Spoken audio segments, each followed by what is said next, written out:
Live, happening now. We're here, Yakov here, to read more AGHORA 3, The Law of Karma by Robert Svoboda. I told you I would finish it, and I will. It's a long book. This is way longer than the other ones. But I'm happy to be here. Happy New Year to all. Haven't been streaming as much between the holidays and getting sick, and then just being a lazy piece of crap, but I'm going to do the right thing now. And I have my next project in store already. I got an amazing gift from some friends of mine that you've heard me talk about before, and I can't wait to get around to reading something else. But I'm going to finish this. We are on Chapter 4, Timir. In early 1978, I was introduced to Vimalananda's newest horse, a handsome, compact colt named Timir. When I watched him win his first race. This occasion was also noteworthy for me. It was the first time I had been able to cheer home one of Vimalananda's horses, and I found winning to be as electrifying as a feeling as he had promised it would be. For the first time, I understood the seduction of that sensation, how for sporting types like Vimalananda, each victory could be as thrilling as his first. Let me know if there's any audio issues. I'm shaking out the rust. I'm using a new microphone. Let me know.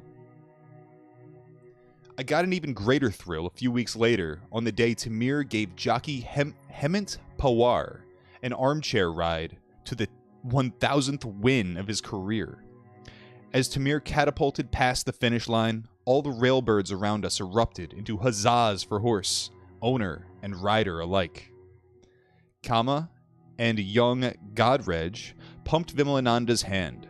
Faraz clapped him hard on the back. I convoyed Timir's beaming proprietor down the steps towards the gate where his child would soon appear. After all the losing mounts had returned dispirited, Hemant brought Timir forwards so that Vimalananda could grasp one side of his reins.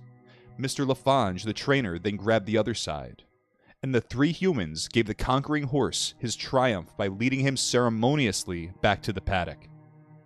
Though I had previously spent time at the Bombay Racing Stables, my visit there after that afternoon's last race was another first for me. The first day that I helped Vimalananda distribute tips to the grooms after a victory. The heroic Timir got his tip of carrots and alfalfa first, of course, for he was watching us as we arrived. Horses love to watch people, and their heads generally emerge from their stalls instinctively when visitors walk by. Timir was one of those horses who enjoy a telepathic ability to know in advance when a friend is headed for the stable. He always seemed to be expecting us whenever we showed up. After Timir and his handlers had been fed, I lowered myself into a folding chair and took a good look at the community in which I would spend much of my next 7 years. A groom served me tea. As I sipped it, I thought, I could easily get used to all of this. Though no other pleasure can really compare to afternoon tea in the Bombay Racing Stables, I soon learned that, as in racing venues the world over, its veneer of gentility sits atop a compost heap of plots and paranoia, pride and jealousy, overconfidence and frustration, and, above all, cash and the rumors of cash. Skillful players learn that money makes the mare go, and that innuendo and deviousness can make the mare's owner gain a status in the racing fraternity that his mares may never gain on the track.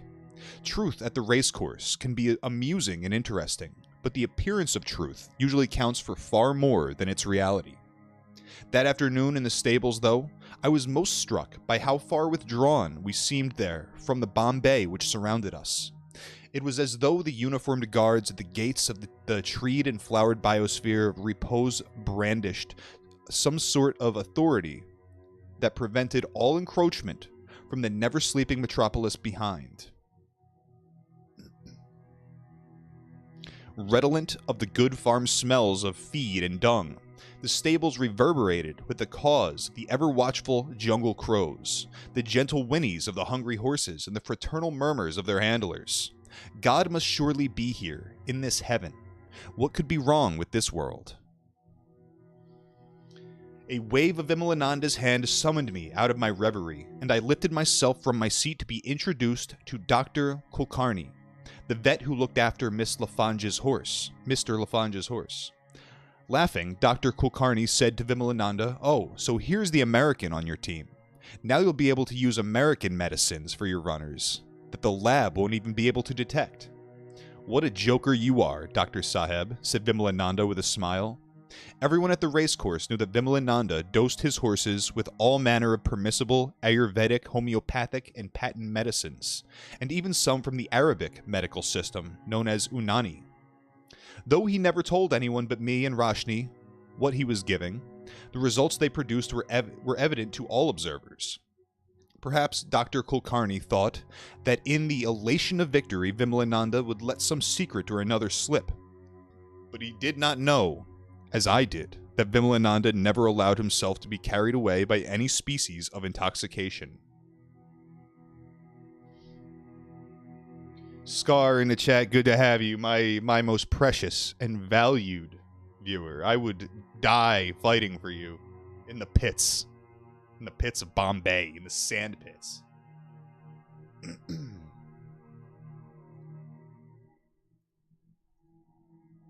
Sand pits. Am I getting some popping on my peas? I don't know. After some further racecourse small talk, we drove back to our digs. It was a day or two later, as we were driving to the 2,000-year-old rock-cut Mandapeshwar cave temples in North Bombay to perform some ritual, that an opportunity surfaced to ask Vimalananda the question that had been exercising my mind. Did you know before you bought Timir that he had this sort of Renano bandana with Hemant Pawar? Hemant. Knowing all Renano bandanas, I can say that one easy now. Knowing all Renano bandanas with all beings is a hell of a job, he replied. I did know, even before I purchased him at the 1977 auction sales, that Timir had the chance to shine out. His pedigree is solid, and he has brought good karmas with him to experience during this lifetime. I knew Timir would do well based on his fitness, and knew how much Hemant wanted to win his 1,000th race. I didn't ask Hemant to ride him, you know. Hemant came on his own to ask me. I've known Hemant since way back when he was an apprentice, years and years ago, and I know what a good eye he has. He would not ask for a mount unless he was confident that he could win on it. As soon as he asked me for the mount, I agreed. It felt like the right thing to do, and it was. Due to the Renano bandanas between you, him, and the horse? What else could it be? There is nothing in the world but Renano bandana. Renano bandana is created and destroyed according to the mandate of the law of karma. Please don't think that anyone can be exempted from the law of karma. There are exceptions to every other law but this one. When God himself comes to earth, he becomes subject to the law of karma. So what about you and me? Even the rishis have not been spared by the law of karma. The rishi Durvasas, who was the son of the rishi Atri and the extraordinary Anasuya, was always irate. He inherited this incredible irritability from the blessing of Shiva, who, when upset, is anger incarnate. It was Durvasas who cursed Shakuntala. It was Durvasas who cursed Shakuntala, the young girl who neglected to serve him when he came to beg from her.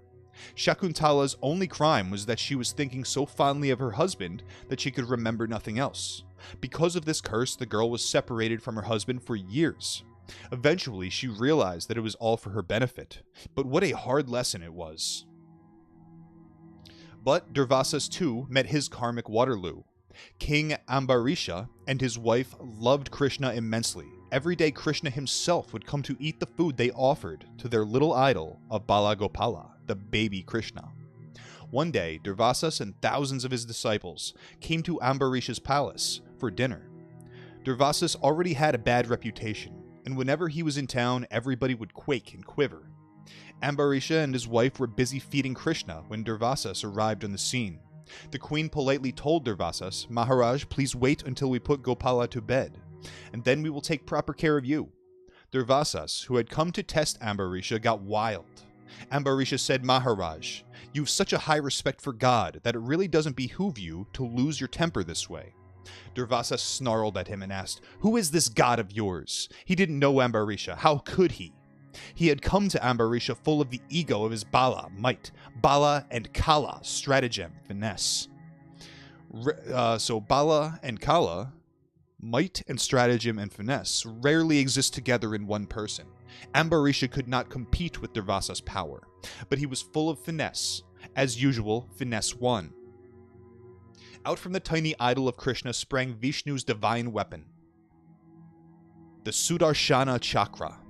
It sped straight for Durvasas, who decided to run. The chakra, discus, chased him over hill and over dale, through deserts, forests, through all the three worlds. When there was nowhere left to run to, Durvasas hid himself in a lake. The chakra hovered there above his head, whirring menacingly. Then Durvasas knew he was defeated. He said to Vishnu, "I was wrong, O Lord. Please forgive me.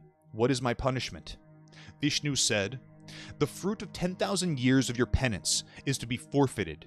And so it was. 10,000 years was not much to Durvasas, who had been doing penance for much longer.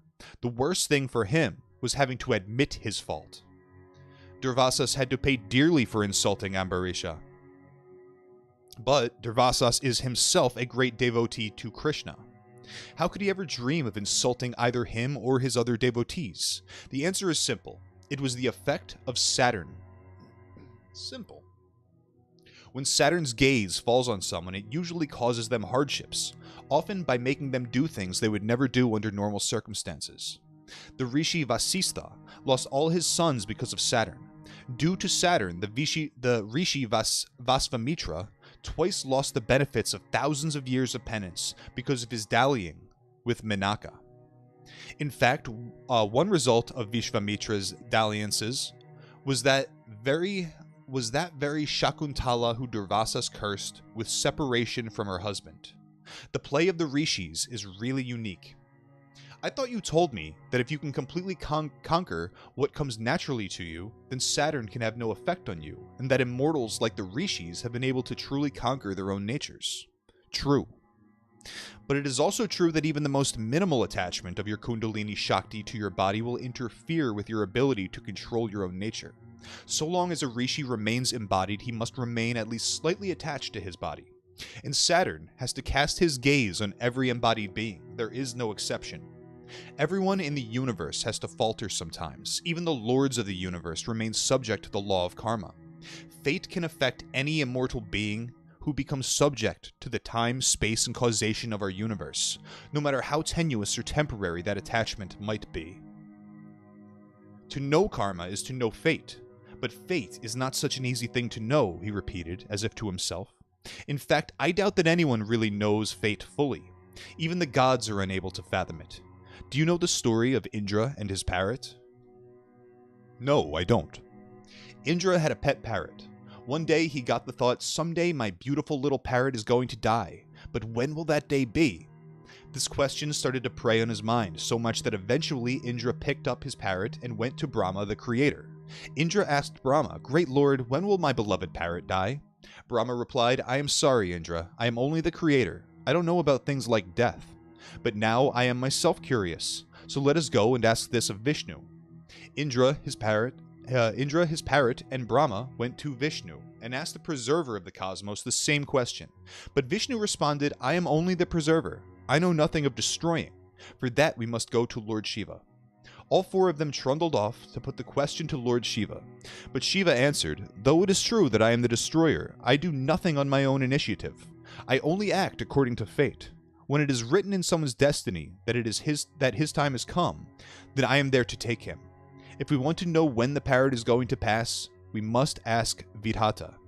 Indra, the parrot, Brahma, Vishnu, and Shiva accordingly made their way to the residence of Vidhata, fate personified. As soon as they entered his presence, they asked their question, but Vidhata merely said to them, "Look at the parrot." When they did, they saw it lying dead on its back, its little legs sticking forlornly upward. Shocked, the four gods asked for an explanation. Vidhata told them, "It was written that the bird would die only when it, Indra, Brahma, Vishnu, and Shiva all met with me at the same time. This was the only way in which the prerequisites for its death could be fulfilled. It was because the parrot's time had come that you, Indra, got the idea to come and inquire. Had you ignored that thought, the parrot need never have died." And that was it? Indra and the Trinity learned a good lesson and had to go home parrotless? That's right. Huh. Is asking questions what comes naturally to Indra? Of course. From the celestial point of view, Indra may be the king of the Devas, but in the context of the human body, he represents Indraya, which means sense organ. All that the sense organs do all day long is ask questions. They're always looking outside to hear, touch, see, taste, and smell what is going on. If asking questions is not what comes naturally to the sense organs, I don't know what is. If Indra had been able to control his own nature, he would have asked himself why he had asked himself that question in the first place. Then he might still have his parrot. Don't forget, your conquered senses are your friends, and your unconquered senses, the ones that you allow to do what comes naturally to them. They are your enemies. Your conquered senses are your friends, and your unconquered senses, the ones that you allow to do what comes naturally to them, are your enemies. Alright, I can see that. Does this also mean that just as it was written that the parrot had to meet his quietus in the presence of the big bosses, it was also written that He-Man should win his 1000th on Timir, and that I should be there to watch you lead him in? It certainly seems that way, doesn't it? There is still a thing like free will in the world, but sometimes when the karmas have become very concentrated, there is very little space for free will to operate. If this weren't the case, how could astrologers ever predict the future accurately? We know that they can. You have experienced it yourself. It was true. When your karmas become very, very concentrated in a certain area, no amount of effort can enable you to escape Saturn and cheat your fate. He laughed a quiet laugh. R.D. Shah is a mathematical wizard and an amateur palmist who learned some of his palmistry from me. He is also something of the classic absent-minded professor. If he is deeply engrossed in some problem, he will go out into a rainstorm without any cover and will look up into the pouring rain without even being able to recognize what it is. One day he came to me so fired up that he could barely talk. I waited patiently for him to calm down, when he finally spit out, "I've seen a palm which is so unusual that you must come look at it and tell me if I am interpreting it correctly." He took me to the man whose palm he had read, and when he saw the palm again, R.D. Shah suddenly told the man, "You are going to murder someone within 4 days. Please come to my house so that I can make sure you don't."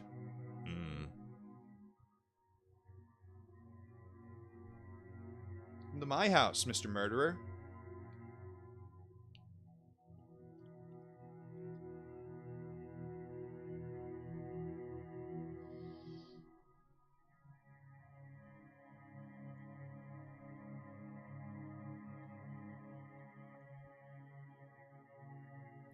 None of the people there believed this prediction except me, for I did see murder written in his palm.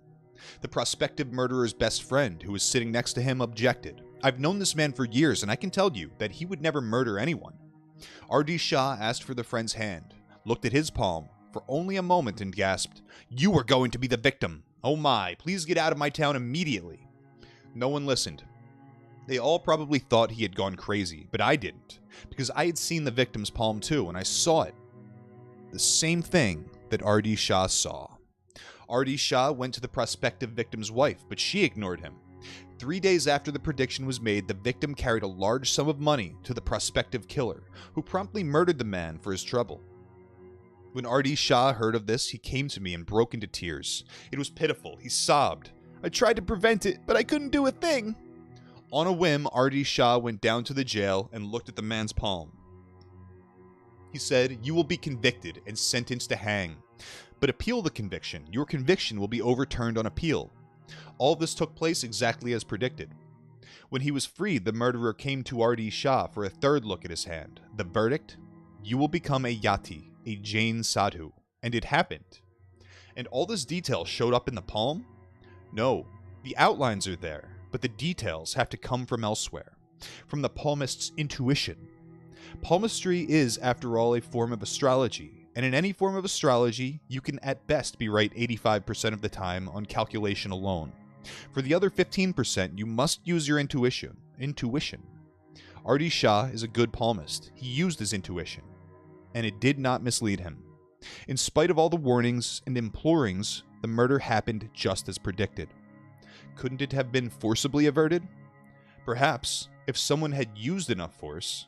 When you bless someone, you lighten their heavy load of bad karmas. Someone could have blessed the victim with long life, but we would have had to find someone who had enough Shakti to give that sort of blessing, and also had the desire to give it.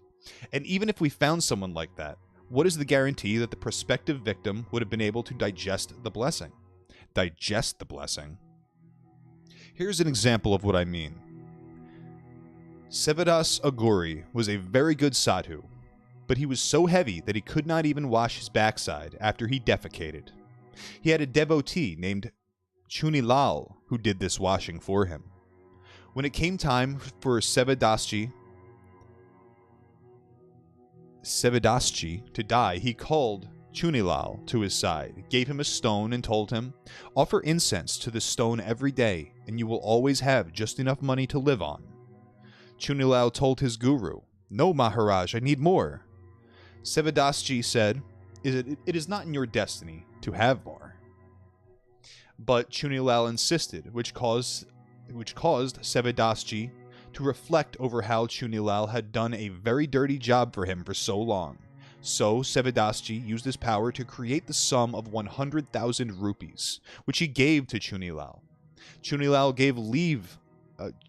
took leave of Sevadasji, but he had not traveled even a couple of miles toward the city of Baroda when this money was robbed from him. Then he had to return to Sevadasji and accept the stone that had first been offered to him. We had arrived at the caves and were welcomed by a group of Vimalananda's spiritual children who were to worship with us. "Do gurus give out knowledge the way Sevadasji gave out money?" I prompted as we walked toward the temple. "There are only two ways in which you can get knowledge from a guru," responded Vimalananda emphatically so that his children could hear. "One way is via Rananu Bandhana. If the guru owes you some debt of knowledge from a previous birth, if you are his creditor, then he will have to pay you back. Where will he go? The other way is how Arjuna got the knowledge of Bhagavad Gita from Krishna. Mat prasadat. By God's grace, mat prasadat. There is no third way." "Look at how easily I step over this channel in the floor," he said, as we entered the caves. "That is how easy it is when you have kripa, grace, from your guru. You step over the samsara from the physical to the spiritual without any difficulty. If there is no kripa, you may slip and bang your foot or trip and break your leg. When a guru gives kripa to a disciple, it is spontaneous. The guru himself doesn't know how he does it. Krishna saw that Arjuna had pure love for him. When he also saw that Arjuna could not understand what he was trying to explain, Krishna said, Divyam dadami te chakso. I give you a divine eye. That was kripa, a spontaneous outpouring from the heart. The result of kripa is that the disciple's mind becomes utterly firm. Before kripa, the mind will always be moving from object to object, but after kripa, it becomes perfectly one-pointed. Kripa can be used only for spiritual purposes, and it cannot be spoken. Whoever says kripa can be spoken or willingly given is a fool. The same holds true for kalyana, which is mainly mundane and only slightly spiritual. Kalyana will improve your material life, but it will not make your mind very one-pointed. You cannot take from a guru anything more than what he owes you unless he gives you grace, either kripa or kalyana. And even if he gives you grace, you may not be able to hold on to it, just as Chunilal could not hold on to the kalyana that Sevadasji offered him. This means, I offered, that kalyana and kripa are varieties of blessings. Kalyana and kripa are, continued Vimalananda, two of the many varieties of blessings, and kripa is a really wonderful thing. It is so wonderful to have a one-pointed mind. Does anyone really know the power of the mind? Listen to this story.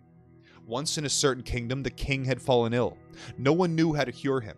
Even his personal physician failed. The king became so wild that he called his prime minister to his presence and then told him, if you don't get me cured, I'll have your head separated from your shoulders. Kings can be so unreasonable like that. Cure me of my mush mouth, or I'll put you on a spike.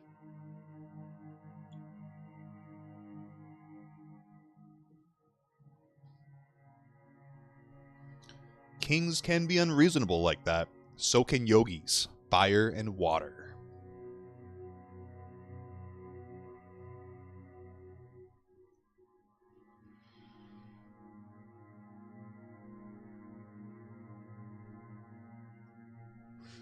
Right. The Prime Minister was no physician, and he had no idea what to do. He gadded about the city, trying to find a way to keep his head on his shoulders.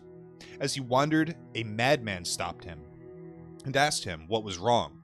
When the Prime Minister explained, the madman asked, "Are you prepared to spend a lot of money?" The Prime Minister replied, "To save my head, I'll do anything." So the madman took him incognito to the biggest sandalwood merchant in the city. This fellow had completely cornered the market in sandalwood, but appeared to be in agony. The Prime Minister asked, "What is wrong, my good man?" The merchant replied, "My warehouses are so full of sandalwood that I will never be able to sell it all unless the king should die. If the king dies, then everyone in the country will burn sandalwood in his memory. So I am praying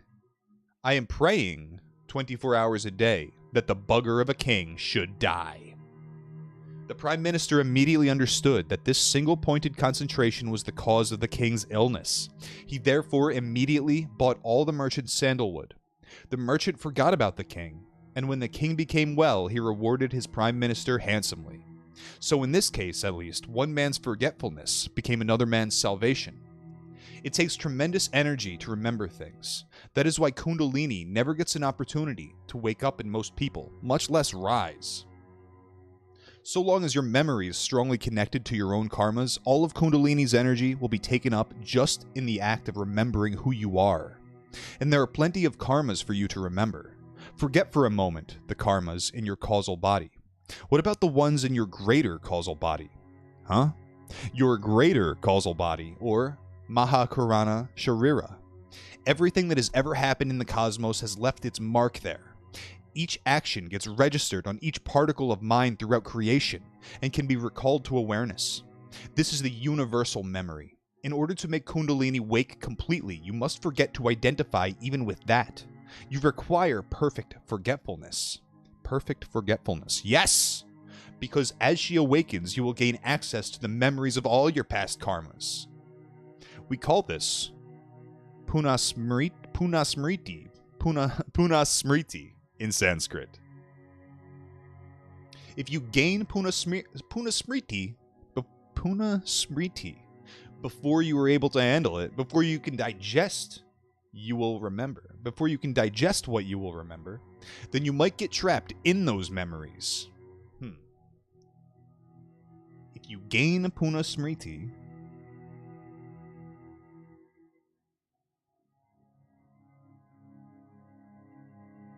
access to all of your past karmas, the memories.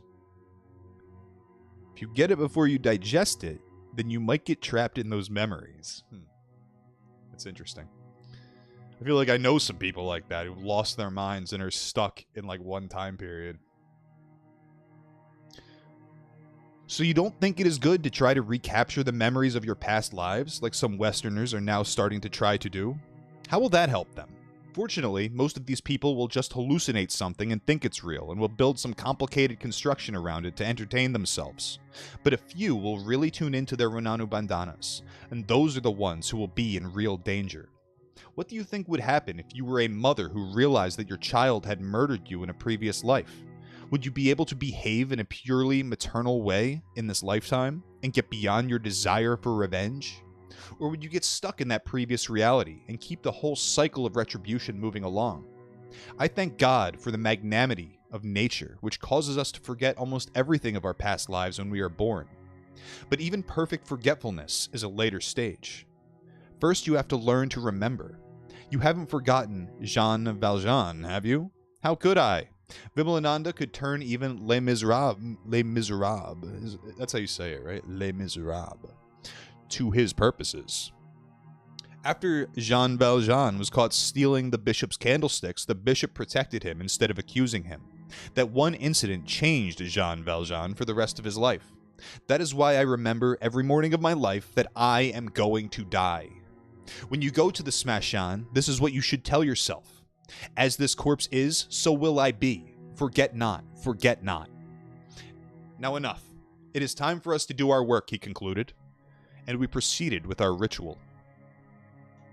Though he sat after we completed our worship and joked with his other children for a bit, he showed no interest in resuming this conversation until we were back on our way to South Bombay.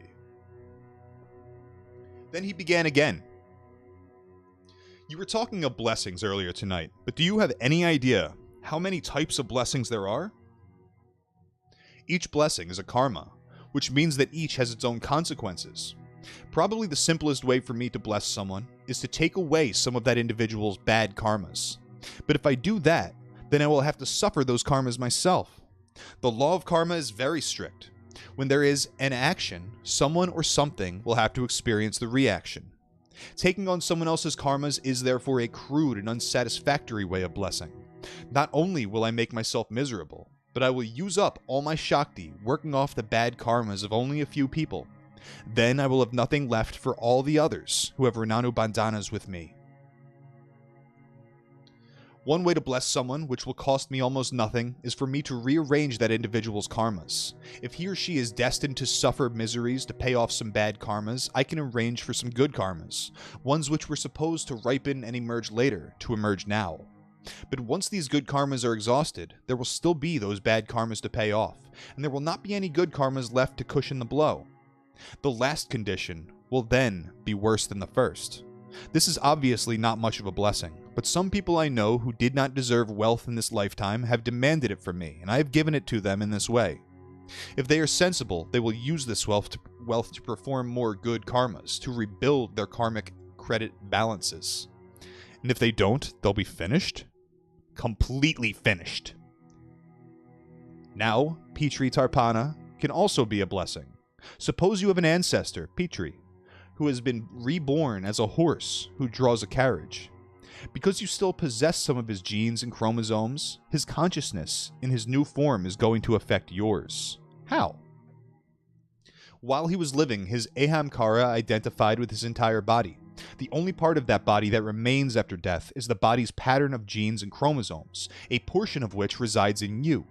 Because everything that has ever happened in the cosmos has left its mark there, his mark remains on those genes and chromosomes for as long as the pattern remains relatively intact. As long as his mark is there, his awareness will continue to resonate to some extent with those genes and chromosomes, which means that his awareness will be able to influence your awareness via the genetic material that he has bequeathed you.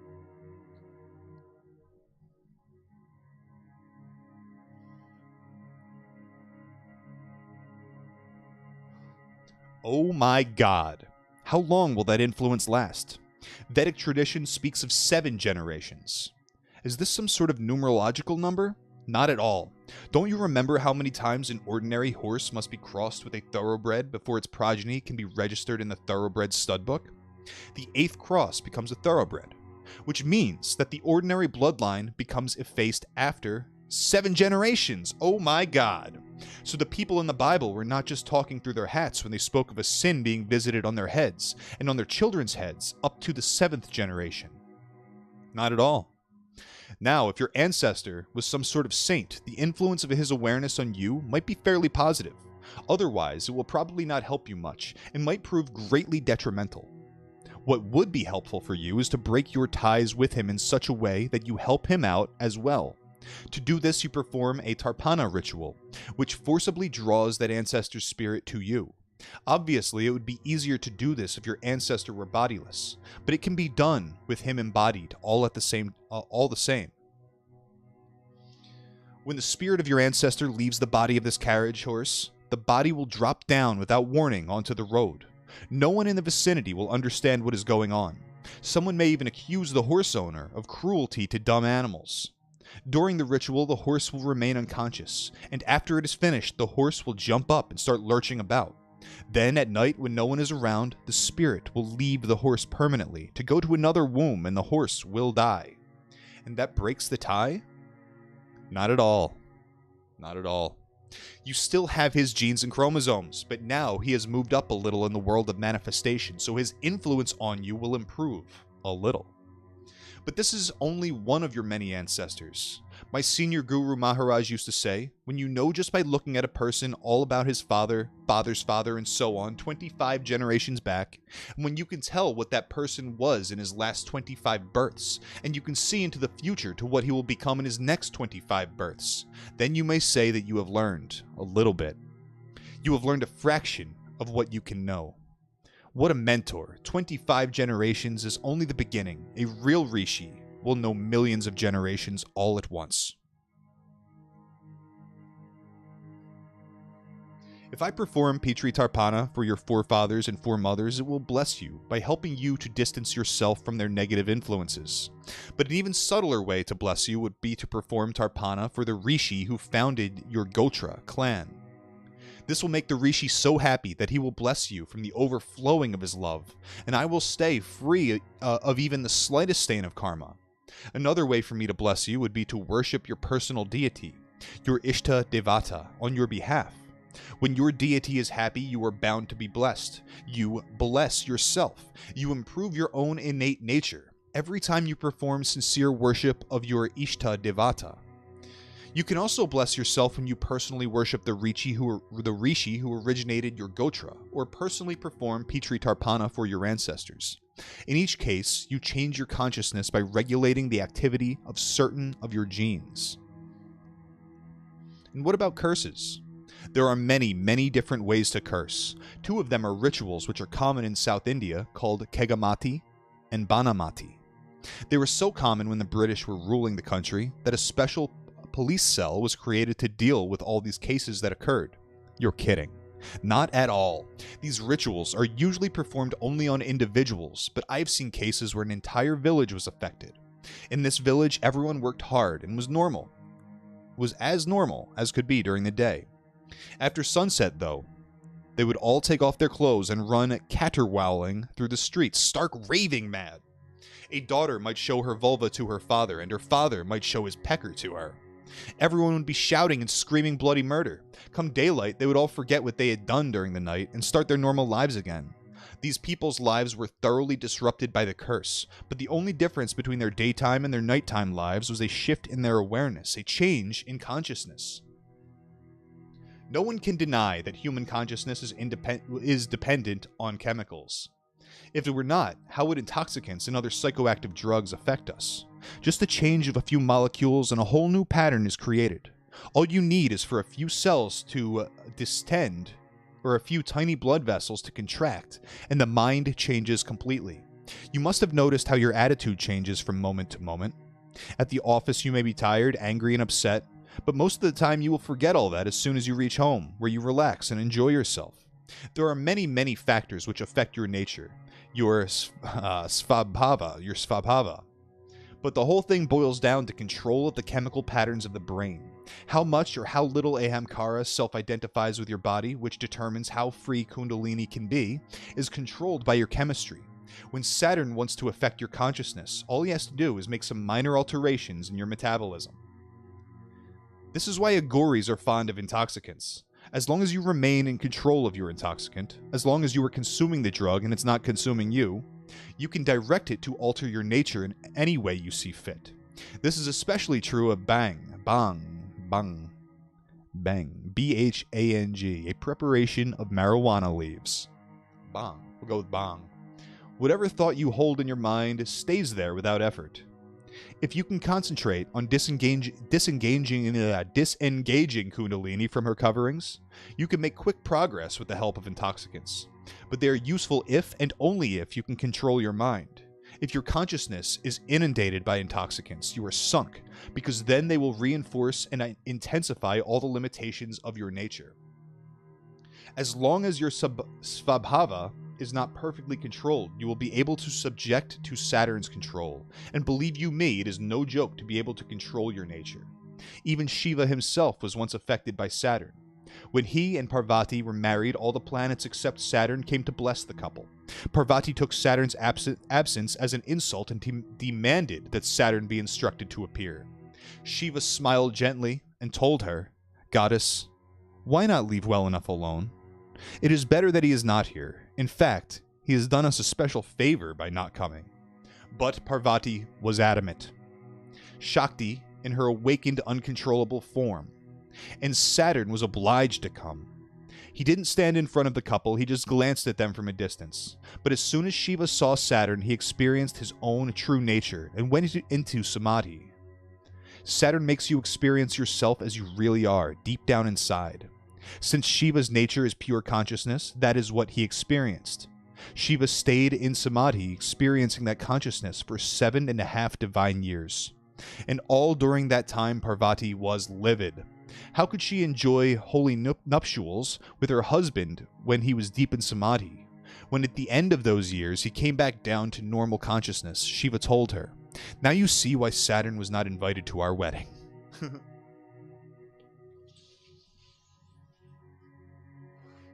Then, Parvati, in a rage, cursed astrology, that it would never be 100% accurate without adding plenty of intuition to it. She also cursed those who make their livings by astrology, that they would always be miserable beggars.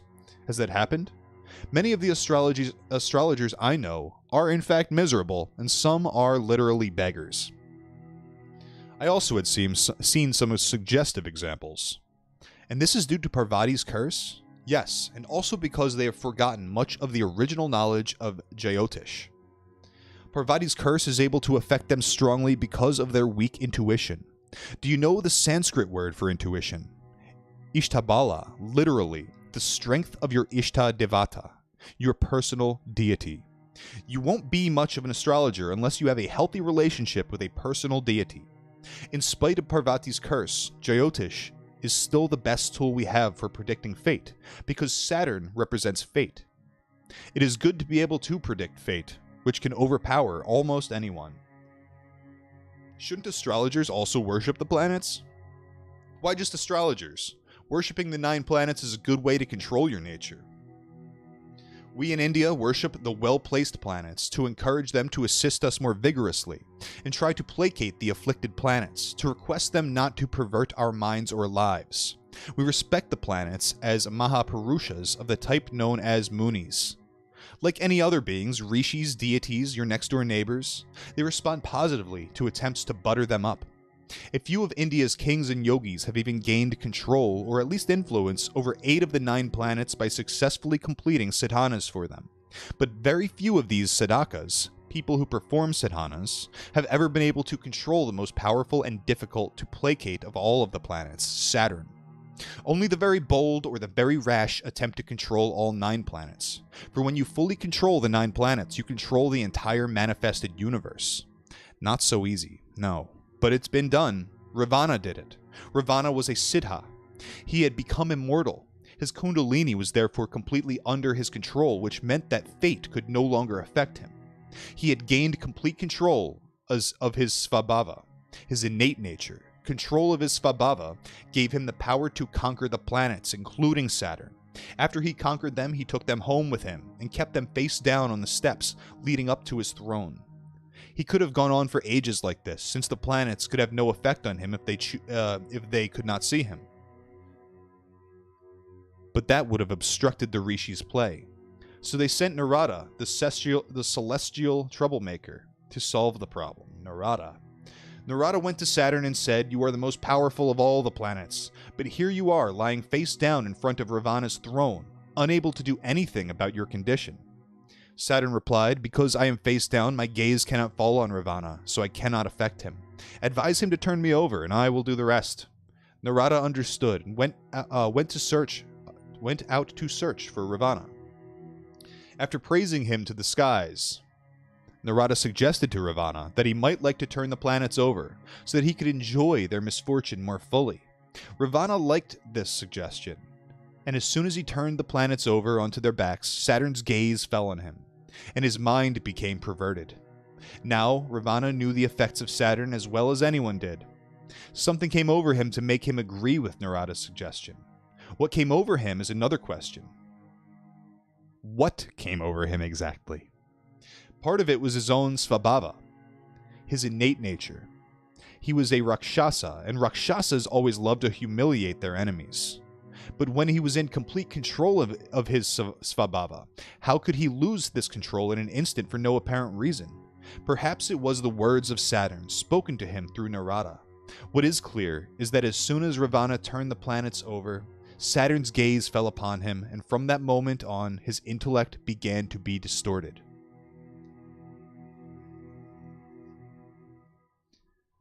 The first effect of Saturn's gaze on Ravana came via his wife. One day she inquired of her husband, "You are now immortal, which is fine, but when will you ever be free from having to exist?" Ravana said to himself, "Oh my God, I've forgotten about that." He realized that his wife was right. So long as he was immortal, he could never hope to improve further. You must die if you don't want to stagnate. Ravana was trying to change his innate nature to become one of the gods, but nature would not permit him to do that because it would disturb her balance. So Ravana's intellect had to be altered. There was nothing wrong with Ravana's desire to die, of course, but it would never have occurred to him had not his intellect been impaired. It was his previous penance of Lord Shiva that had made Ravana immortal in the first place, so Ravana went back to do more penance of Shiva. After long, hard penance, Ravana again gained a vision of Lord Shiva. Shiva asked him, "What do you desire?" Ravana told him, "Lord, please give me some way to die." Lord Shiva looked at him askance and said, "I'm very sorry, but you should have thought of this earlier. I've already blessed you with eternal life, and you know whatever I say must come true. How can I go back on my words now?" But Ravana insisted, and Shiva eventually gave in. He said, "All right, I can't revoke my boon, but I will amend it. Parastri Horanam Ravana Maranam. Ravana will die when he steals another man's wife." Ravana was shocked. He said, "Lord, I am king of Lanka, and I must set an example for my people. If I take someone else's wife, my subjects will follow suit, which will make me the cause of much misery and immortality. I could never stoop so low as to do that." Shiva replied, "Rama, the incarnation of Vishnu, is going to be born on earth. You will take his wife, and he will be forced to kill you. Then, dying at the hands of God himself, you will go to the heaven meant for warriors who die on the field of battle, and your merit will be great.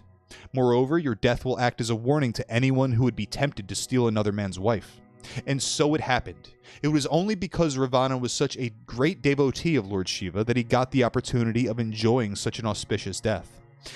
If Shiva, the god of death, cannot make his own devotee die, well then, what is the use of Shiva? Because no one knows this. Everyone thinks Ravana stole Sita out of lust. If that were the case, would he have kept her a prisoner so long in the grove unharmed? No, he would have had his way with her long before.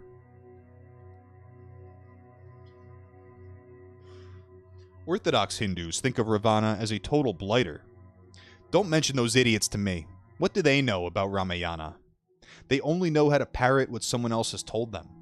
So was it Ravana's fate to become immortal, then to die? It would seem so. He had performed tremendous penances in order to achieve immortality, and he never would have been able to complete them unless he had been fated to do so. So his death was fated too. It was, and there's a good reason for it too.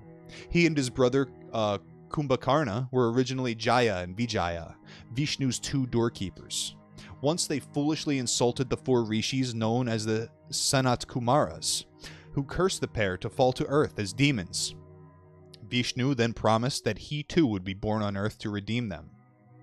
For they were born as Hiranyaksha and Hiranyakashipu, and Vishnu killed them in the boar and man-lion avatars respectively. Then they became Ravana and Kumbhakarna, who were killed by Vishnu in his Rama incarnation. Then they incarnated again, and Krishna killed them. Curses and blessings for 7 births at a time.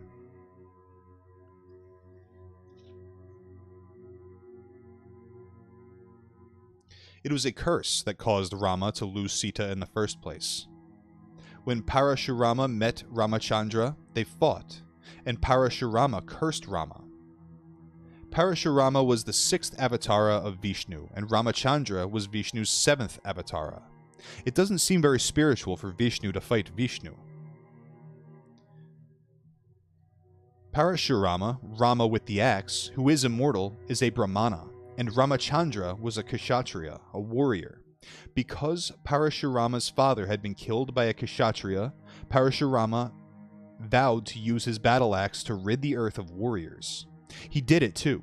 He did it several times. As soon as he heard of Ramachandra, the powerful young Kshatriya, a clash between them became inevitable. Ramachandra defeated Parashurama handily, though, and took Parashurama's power away for himself. Then Parashurama, irate at being defeated by an upstart youth, looked at Ramachandra and said, smiling ironically, "All right, my child, you have taken my Shakti. It doesn't matter. But you will be thrown out of your kingdom. You will lose your own Shakti," meaning Sita, "and you will have great difficulty in retrieving her." And so it happened. Without that curse, there would have been no Ramayana. This was not the version of the Parashurama Rama story that appeared in either the Sanskrit Valmiki Ramayana or Tulsidasa's Ramcharitmanas. In both of those texts, Parashurama came to Rama upset that Rama had broken Lord Shiva's bow. Although Parashurama wanted to fight Rama, Rama refused to fight and thus pacified Parashurama gifted his Shakti to Rama. Since it did not seem apropos to object to his choice of story that moment, I asked instead, if Rama took away all of Parashurama's Shakti, how did the old man have any left to curse Rama? But he was ready for me. If Rama had taken all Parashurama's Shakti, Parashurama would have fallen dead right there. But Parashurama is immortal, so obviously some of his Shakti remained. Some sort of core personal Shakti remained, and Rama merely took away his discretionary Shakti, you mean? Something like that. Parashurama's words had the effect of a curse. He was so upset that his emotions took control of him, and he spoke from his heart. He may not have even have meant to do it. It may have just been something that was pressing on him so strongly that it had to come out. But when it came out, it had enough force behind him to come true. Besides, nature wanted Parashurama to lose his Shakti somehow or another. Both he and Rama were avatars of Vishnu, but Parashurama had already finished the work that he had been sent to Earth to do. Rama was AGHORA, fit, appropriate, to take on the older avatar's Shakti. And he needed that extra Shakti to be better able to do his own work, which was just beginning. It was only a matter of nature's finding a way to transfer that Shakti from the one to the other. In this case, a curse did the job. In some other situation, it might be a blessing. All I could say in response to this was, this business of blessings and curses is really complicated. I'll say, and all of this reminds me, this is Yakov speaking, all of this reminds me of a story, or something that was once told to me about the book of Job in the Bible. In the book of Job, the Hebrew words for curse and bless are seemingly mistranslated. You will find instances of the word curse being translated as bless, and bless being translated as curse. I've never been quite sure what that all means, but this business of blessings and curses is really complicated. I'll say, back to the book. Here's an illustration from my own life. A poor musician named Damle once came to me for help. He was paralyzed from the waist down and maintained himself by tutoring pupils for a few rupees a month. When I saw him, something came over me and I kicked him. I don't know what happened, but after that kick, he could walk again. Then I told him, a young woman has just started studying music with you. Please ask her to marry you. You and she can then teach classes together, and she will be very lucky for you. You will have plenty of money. He listened to my words and married her, and they were happy. All this happened years ago. Then one day, a few weeks back, I suddenly got the thought, I wonder how Damle is. Why don't I go see him and check him out? I had helped him out, but I was wondering if the blessing had been sufficient. How strong a blessing is determined by how many of those bad karmas disappear or are reshuffled for later experience. Changing someone's destiny is not a joke. If there is a tremendous load of bad karmas, even a strong blessing may only make a dent in them. This is why they say Garib ki nasib Garib hai. A poor person's destiny is to be poor. When I arrived at his house, Damle greeted me with every mark of respect. Eventually, the conversation came around to him, and he told me, all is fine with me and my family that way, except that someone or another of us is always sick. My wife and I make plenty of money, but it all seems to go out to the doctors. I had been afraid of this. Too many bad karmas, I told him. I really love your music. Please play Kidara Raga for me, and let us see what happens. I knew that if he could play Kidara well, that something would come over me again, and he would be benefited. But his destiny was such that he never got around to playing it for me, so I had to leave him on his destiny. Beware of fiddling around too much with other people's destinies, my boy, or you might end up like Sheikh Salim Chishti. At least you didn't follow his example and bless Damle and his wife to have a child. Thank God. But that probably wouldn't have been necessary anyway. Poor people, even in rich countries like America, always have many children. It is easy to be born into a poor family because there are many spirits who have such a heavy load of evil karmas that they are destined to be afflicted on earth. To be born poor into a large family in a cruel, dangerous environment will make any soul miserable.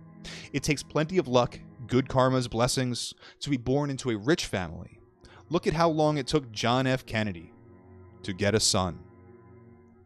All across America, people who can't have children are literally purchasing them from other countries, including India. Think what sort of karmas those children must have, born in poverty as orphans, then whisked away to opulence.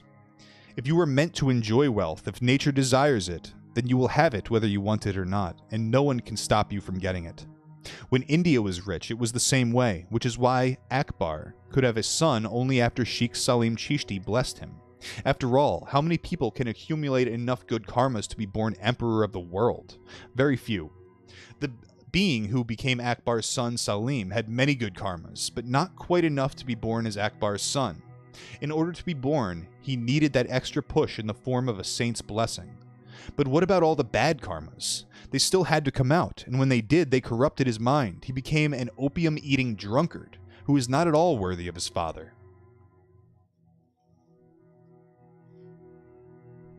Akbar himself was born as a result of a blessing, but the circumstances were different.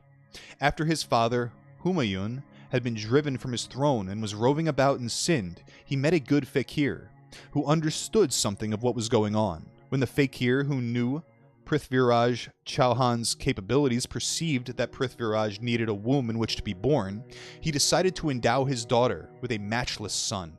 He gave her away in marriage to Humayun, and then blessed the couple by saying that their son would rule as Emperor of India. To be born as the child of a deposed ruler is not so difficult. To be born into power and luxury is much harder, and a much harder situation to digest. In fact, Akbar's chief disappointment in life was his son Salim, the very person he had gone to so much trouble to bring into his life. He always called Salim Shiku Baba, in honor of the fakir whose blessing had caused the boy to be born.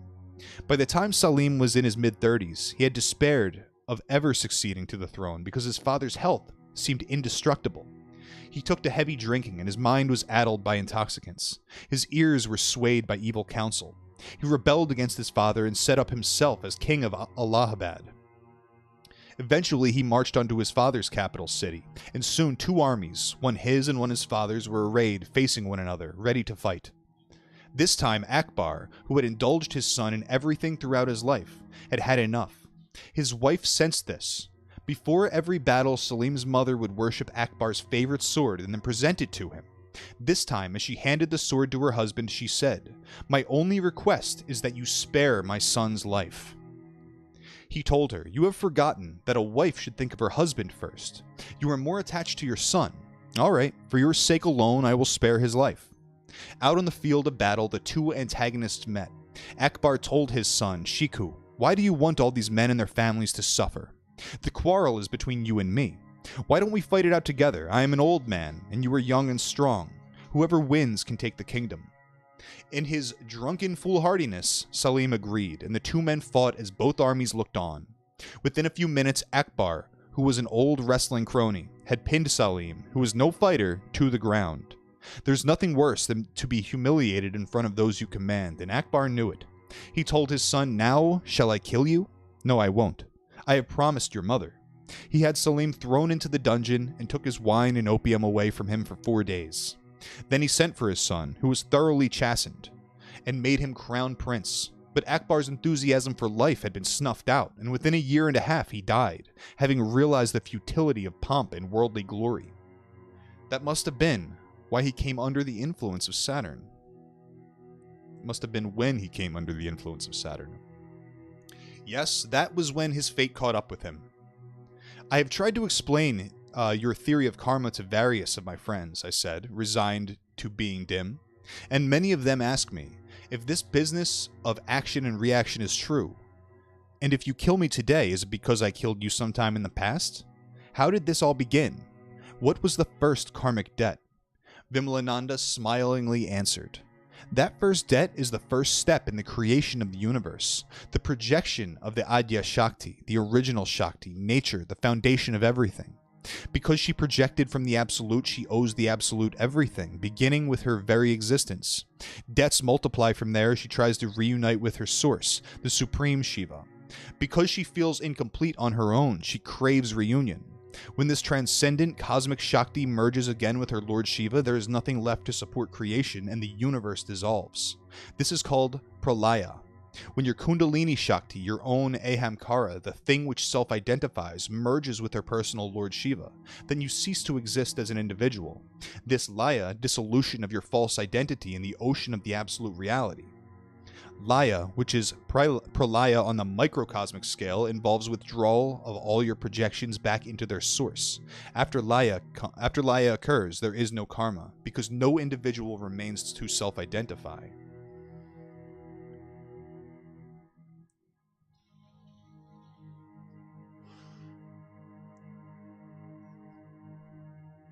Every action, including passivity, contains karmic activity. Passivity is active in the sense that it is a conditioned state, which makes it part of Shakti. The cosmos exists so long as Shakti exists. Without Shakti, there is nothing, not even Shiva. Without Shakti, Shiva, auspiciousness, becomes Sheva, corpse. You keep asking me about your kaulas. Now listen carefully. Only after you have realized Sheva in your life will you fit enough to understand kaula. Will you be fit enough? Once you've realized corpse. Everyone is lecturing on the Bhagavad Gita, which Krishna recited to Arjuna, but does anyone really understand it? Take the first two words alone.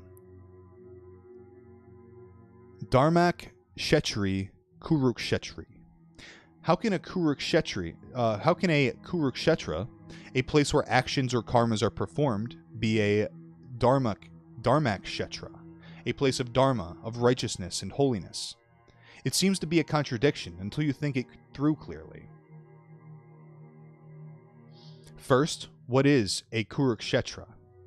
Your heart, which is continually beating, Kuru, Kuru, Kuru. Your heart can become a place of dharma, a Dharmakshetra, in only one way. That is by taking Lord Krishna's advice. Go ahead and perform karmas, because you were born to do them, but leave the results to me. What he means is you can write as many checks as you like on the bank of karma, but don't sign any of them. You don't have enough credit in your account to pay for all of the karmas that you perform, but Krishna does. Let him sign the check instead. Then you will be free. Free not from action, but from your self-identification with your action. This is the essence of the Gita. Turn the word Gita, song, around and you get Tyagi, renunciate. What you have to renounce is your ignorant self-identification with your actions. Right now, you are a kshetra, a field of activity, and what you must become is a kshetra jnana, a knower of the field. Only through jnana, wisdom, can dharma arise. But just telling yourself that you are not going to self-identify with your actions will not work. Your ahamkara must self-identify with your body, even to a small extent, for as long as your body exists. Otherwise, none of your essential bodily processes would be able to continue to work, which would spell the end of your physical being. But this self-identification, which creates more karma, is often karmically fatal. Ahamkara is free to identify with anything she likes. There is no guarantee at all that she will only self-identify with beneficial things. Even identification with mental images can be dangerous, because any image with which your mind self-identifies gains the power to affect you. Siddhana is essential because Siddhana gives you a beneficial image for Ahamkara to identify with. An image which, once empowered, can help you tremendously. When you worship a deity and completely self-identify with him or her, your AGHORA will no longer find it easy to self-identify with the actions of your body. If you can completely identify yourself with the deity, he or she will then do all your work, and karma will not be able to touch you. When an AGHORA eats meat and drinks wine, for example, he doesn't bother about it. He thinks to himself, because of Rinanu Bandhana, the body must do these things. I offer it all to you. But if when you eat meat, you think, oh, how delicious, I like it, then you are lost, finished. Karma will cling to you like mud. It is better to be like the lotus, which rises out of the mud, but is not defiled by mud. Mud cannot stain or soil a lotus. As long as you fail to self-identify, you can remain a witness to everything you do while your body continues to fulfill its Rinanu Bandhanas for as long as it continues to live. But is it so easy to act without self-identification? Try to enjoy sex without self-identification, and you will see how hard it is. Is it better than to enjoy vicariously? Not much better. That can become a karma too. Have you ever heard that saying in Marathi, which refers to a certain well-known Maharaj of yesteryear? Mali chode malerao raje. Male chode malerao raje. I haven't heard it. It is really untranslatable, but it roughly translates, the wrestler does the pumping and the king gets the pleasure. As he got older, this king could no longer sustain an erection. He still liked sex, though, so to get some vicarious enjoyment, he would order one of his wrestlers to screw a woman in his presence. The sort of gratification that the Maharaj got from this kind of sex did in fact create less karma than if he had gone out and had sex himself, had he been able to do so. But he still collected some karmas from having ordered the couple to copulate. And what if he decided to go around and secretly spy on couples who were engaged in sexual embraces? That invasion of privacy without being asked would also be a karma. Only if the event happened in front of him without any request on his part could he be completely free of all karmic attachment to that sexual act, provided that he didn't mentally self-identify himself with the wrestler. And if he did, then he would be participating in the karma. Karma is a matter of self-identification. So better to avoid sex altogether? Maybe.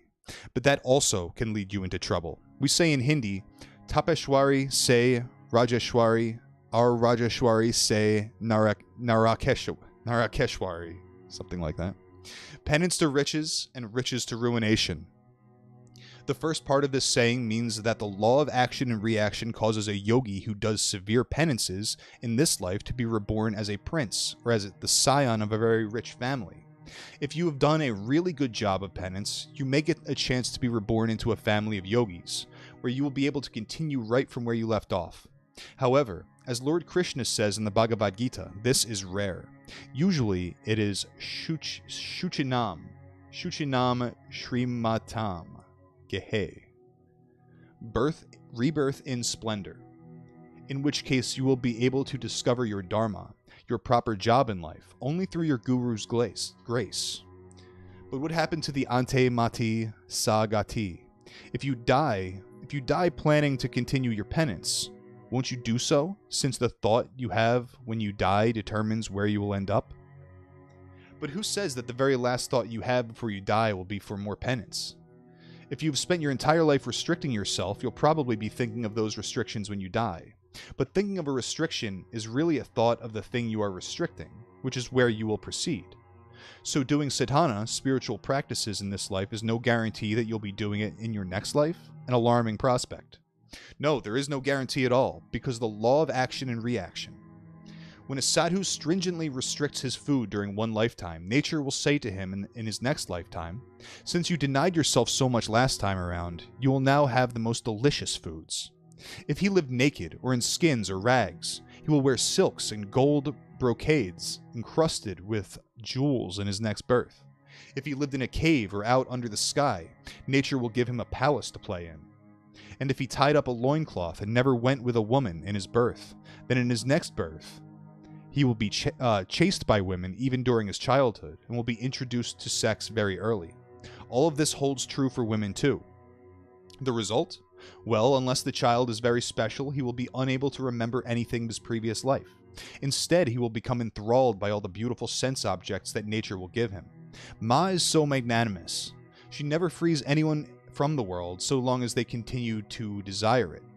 Becoming enmeshed in Maya, the child will remember nothing of his past penances. He will not realize that he is now a ruler or a rich man because of his past austerities. During his life of luxury, he will enjoy his karmic pension until all good karmas are finished. After he dies, all the evil karmas that he performed during his riotous life of indulgence will catch up with him, and he will fall into hell. And hell is not out in space or under the ground somewhere. Hell is right here. Hells are types of wombs, some of which can be really terrible. Only after most of these evil karmas have been burned away will he then be qualified to take birth in the world again, though not necessarily as a human, so watch out. You may get yourself into trouble if you try to go against nature, even if you only mean to speed up your own progress, unless you have a good guide who will keep his eye on you.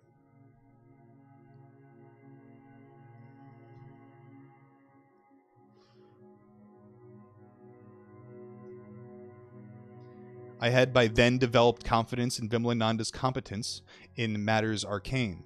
He impressed me at our first ever meeting when he answered all the questions on my ethnographic questionnaire, which was the tool I was using to fulfill the conditions of a project funded by NEH to investigate Ayurveda in Pune, before I could even ask them.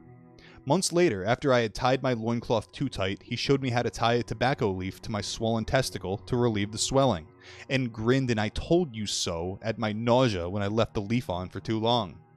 He taught me to follow instructions by creating a persistent and vexatiously itchy skin rash.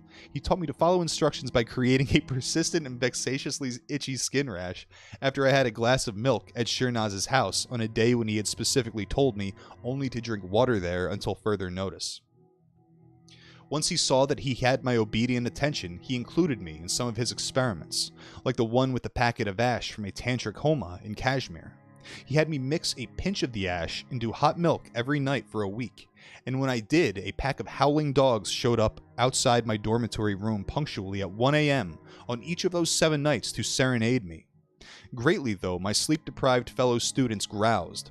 They never discovered the source of these visitations.